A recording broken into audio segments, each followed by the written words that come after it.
Welcome to the debate. When you feed millions of teenagers into a high-stakes educational ecosystem with a 98% failure rate, what happens to the ones who just don't make the cut? Yeah, it's a terrifying question. It really is. Today we are looking at the realities presented in the source material, Revolution 2020. And I'll be arguing that in an ecosystem that's completely rigged by corruption, moral compromise isn't a failure of character, it's actually a necessary survival strategy. And I'll be taking the other side. I'm arguing that systemic corruption never erases individual moral agency, right? And that yielding to it is a choice driven by greed, not just survival. Okay, well, let's start by looking at the sheer mechanics of this system. Because, you really cannot judge a person's ethics until you understand the exact pressures compressing them. Fair point. The educational landscape here is explicitly designed to crush the vast majority. I mean, look at the Joint Entrance Examination, the JEE. It is the ultimate grueling gateway to India's elite engineering schools. Right. And the selection rate is, less than 2%? A fist in 2%, yeah. Right. So to even have a shot at that tiny percentage, students are thrown into CODA, which isn't just a town, it's a pressure cooker industry. And the material specifically shows us the grim reality of this.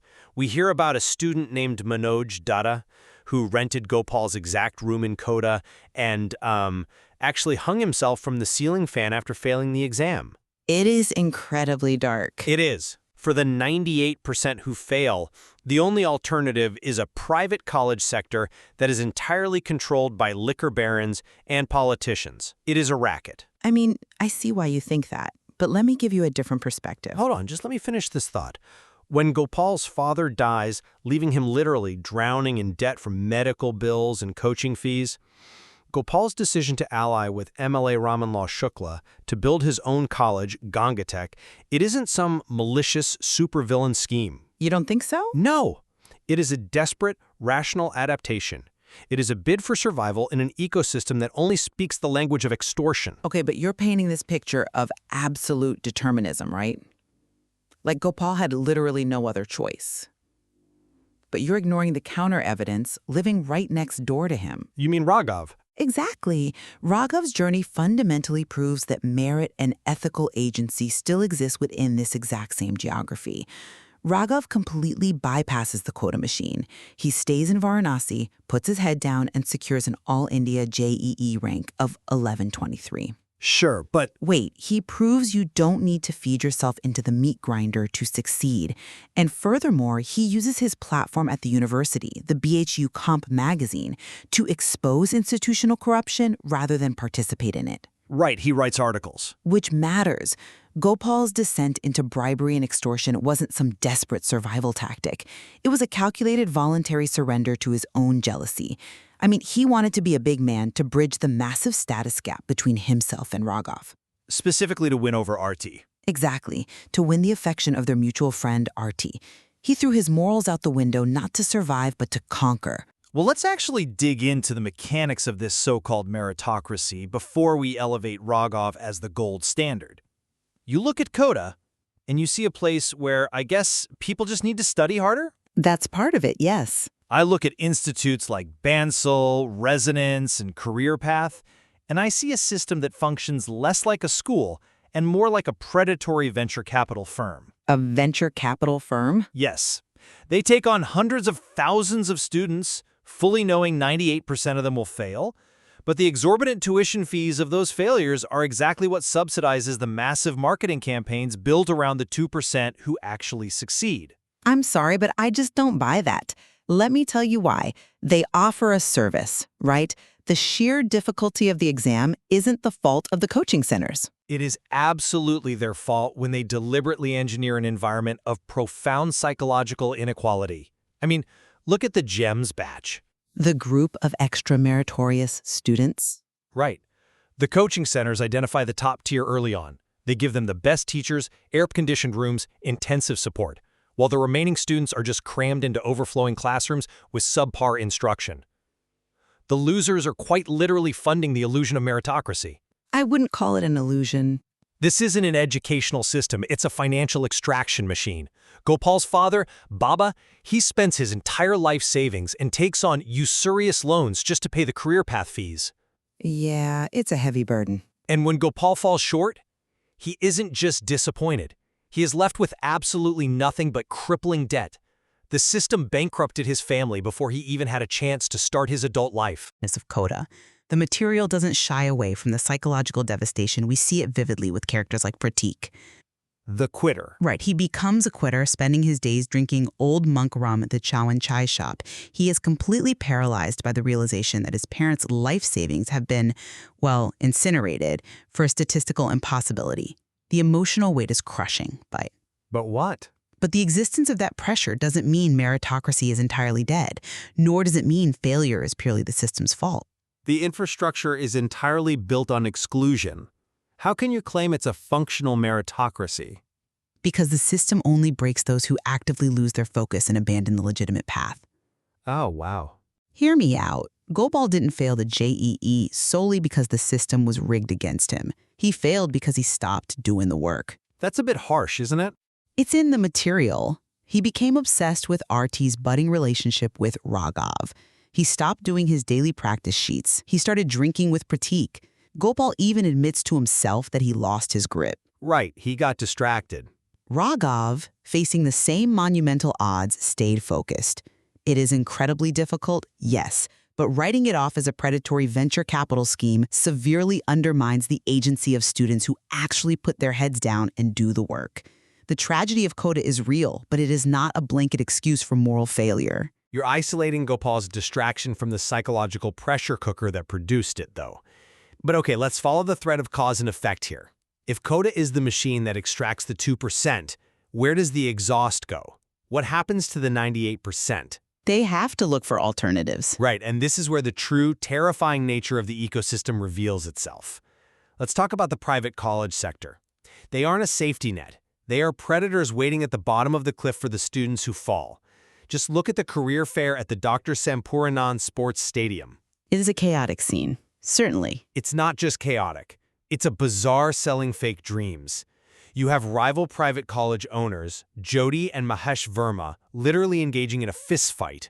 Yeah, that was wild. They are bringing in street thugs to rip down each other's promotional stalls over prospective students. These men aren't educators. They are liquor barons from Allahabad who realize that private education is a highly profitable, perfectly legal racket to legitimize their wealth. I agree that the privatization of education in this landscape is deeply cynical. Exactly. The colleges they run, like Chintamal and Sri Ganesh, they charge extortionate capitation fees for worthless degrees that lead, at best, to call center jobs. The insight here is crucial. This educational system isn't actually selling education. It's selling an exit visa from poverty, and people will pay anything for that visa. But let's look at Gopal's reaction to it. Right, so let's look at it. I see why you might think Gopal had a choice, but let me give you a different perspective.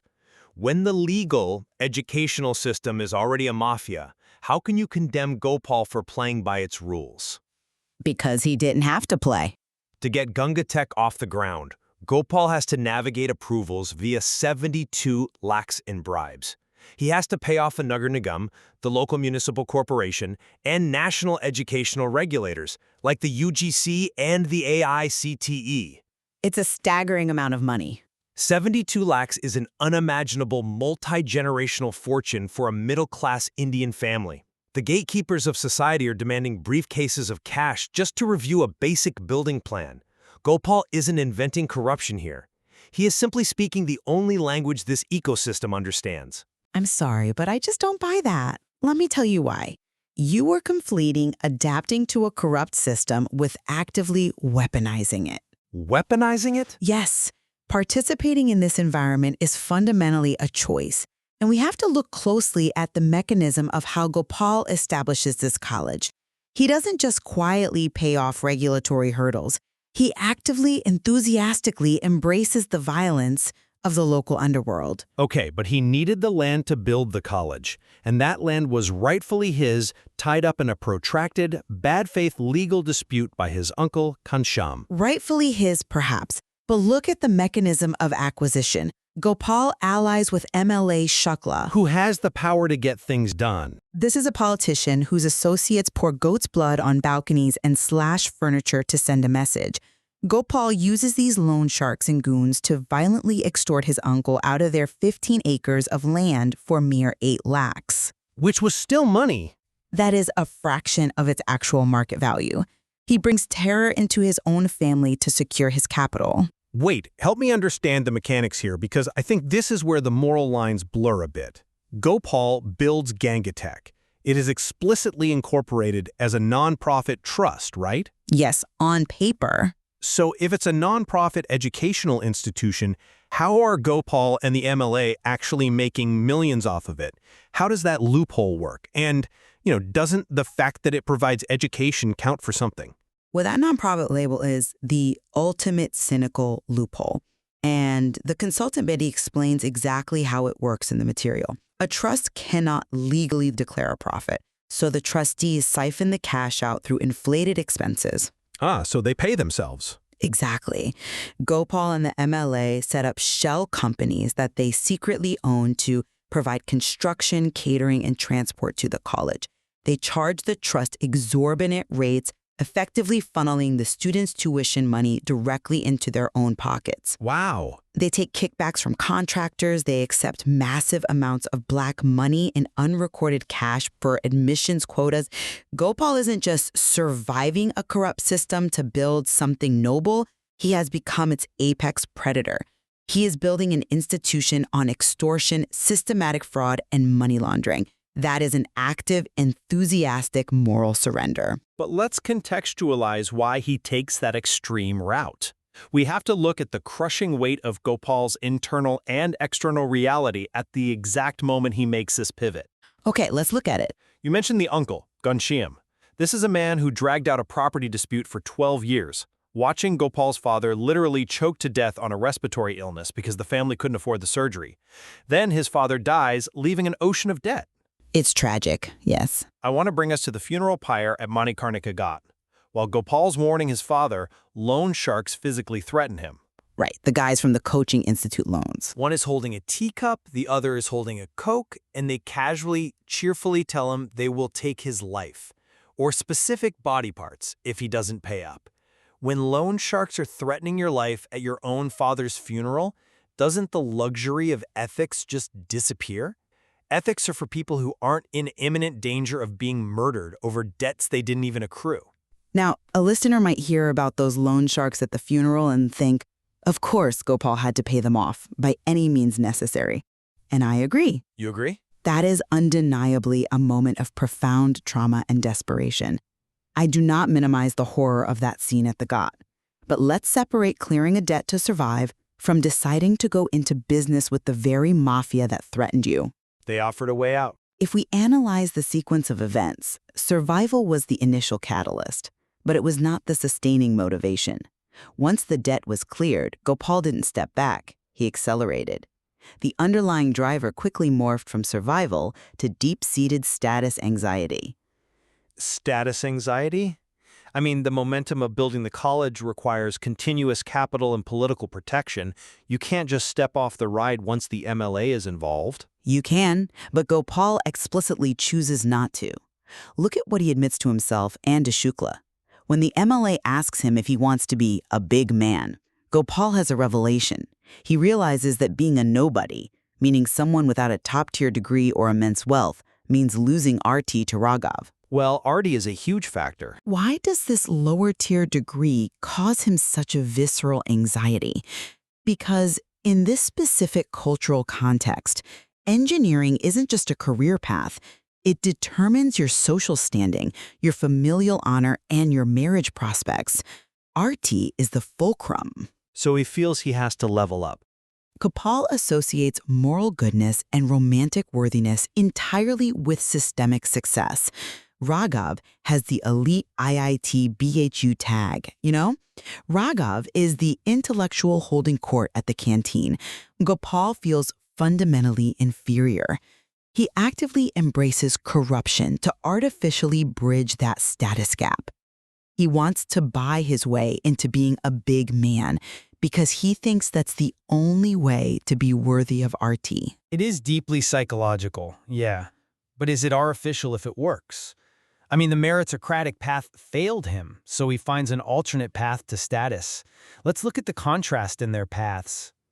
Doesn't Raghav's ability to maintain his ethical high ground stem directly from his privilege? Privilege? How so?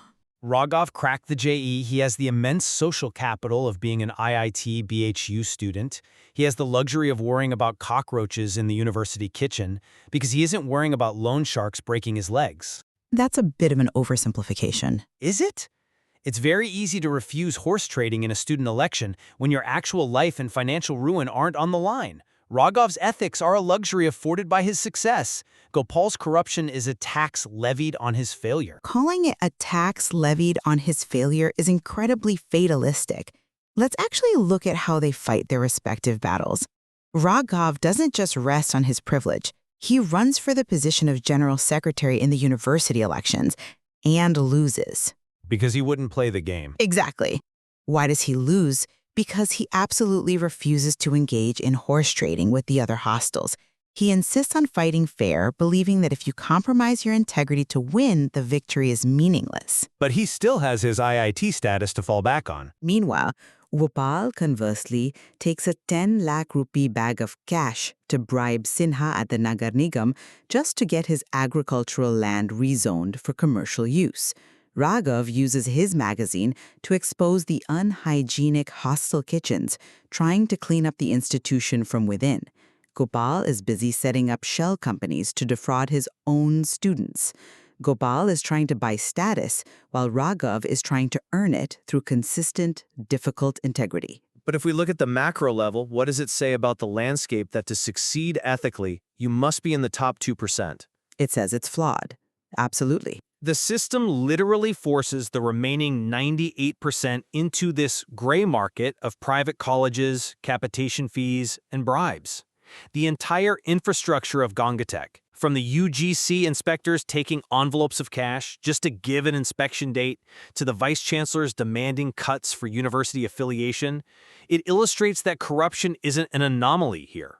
It is the operating system. But you don't have to participate in it. Gopal is just a highly efficient processor running on that exact system. Can we really blame him for reading the code correctly? We can and we must. Understanding the operating system does not require you to write more malware for it.